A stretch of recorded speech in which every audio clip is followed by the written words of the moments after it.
Hello, my name's Andrew Kemp. I'm a professor of psychology at Swansea University here in the United Kingdom. And today I'd like to talk a little bit about the impact of positive health behaviours on our mind.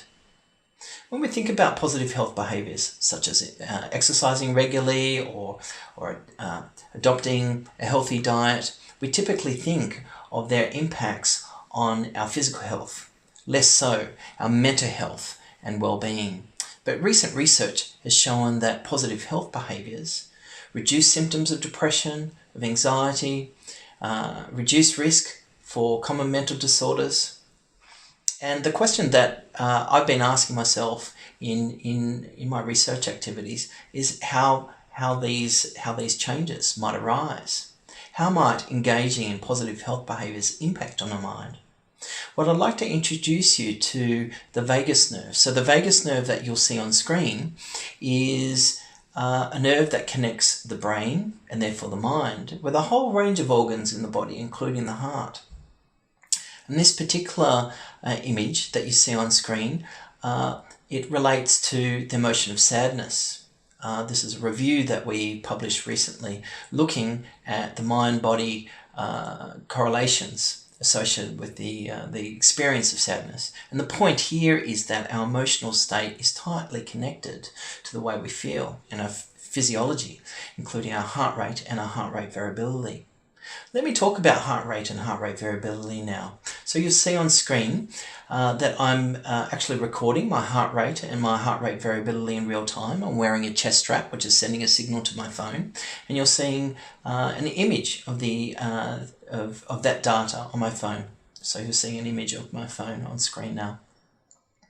So my heart rate is 83, 82, my variability is 45. So my heart rate variability is actually an index of the functioning of my vagus nerve.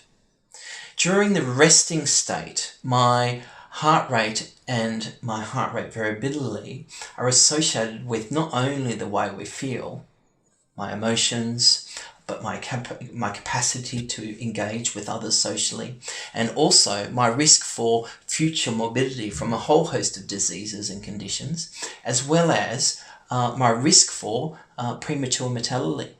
So a lower level of heart rate and a higher level of resting state heart rate variability is associated with reduced risk.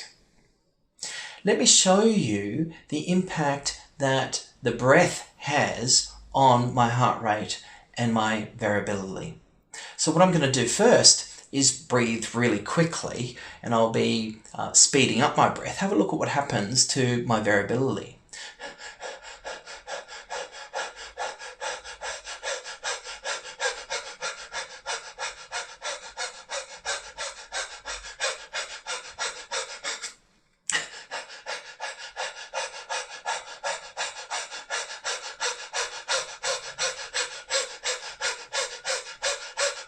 You'll see that my heart rate, I'm feeling a little bit lightheaded right now. My heart rate has gone up to 96, and my variability has come down a little bit, right? Look what happens, so what I've done is I've essentially withdrawn my vagus nerve from inhibiting my heart rate, and I'm speeding my heart rate. Have a look now what happens when I slow my heart rate down, and I'm focusing on the circle, increasing and decreasing in size. When I breathe in, my heart rate will speed up. When I breathe out, my heart rate will slow down. And you'll see changes in that red line on screens. You'll see much greater change in real time between my inspiration, my in-breath, or my expiration, my out-breath. Okay, so have a look at that now.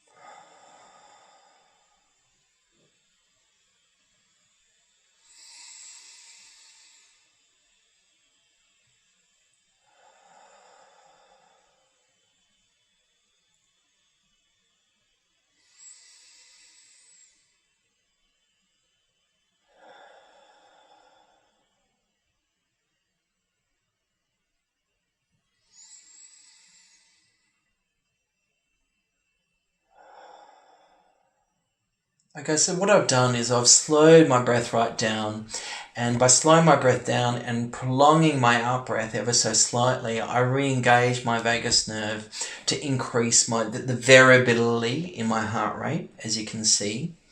And I'm standing right now and I'm engaged in a particular task. So my sympathetic nervous system is engaged. My flight or fight response system is engaged.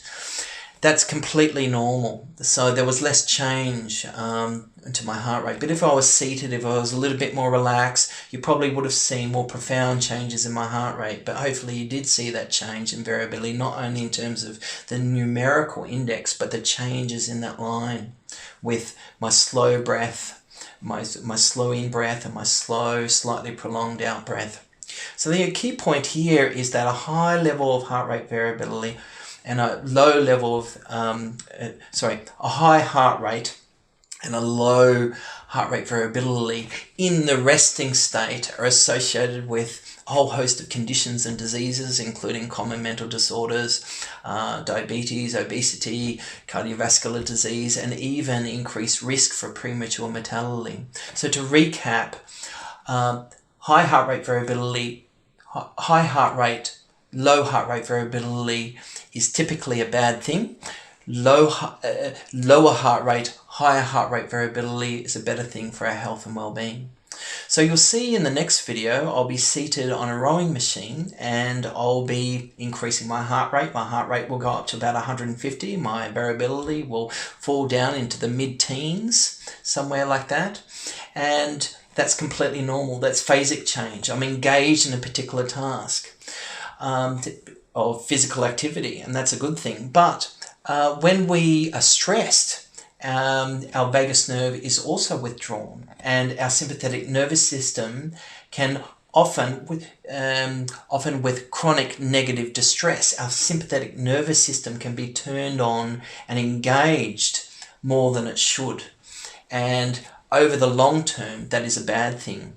So the point here is to focus on our resting state heart rate and heart rate variability and improvements in those variables. So improvements over the long term with positive health behaviours, and improvements in heart rate, lowered heart rate, improvements in heart rate variability, higher heart rate variability through positive health behaviours. It's a very good thing for our health and well-being. So I might leave it there. I hope you found this helpful, and I'll see you again in another video. Thank you. Bye.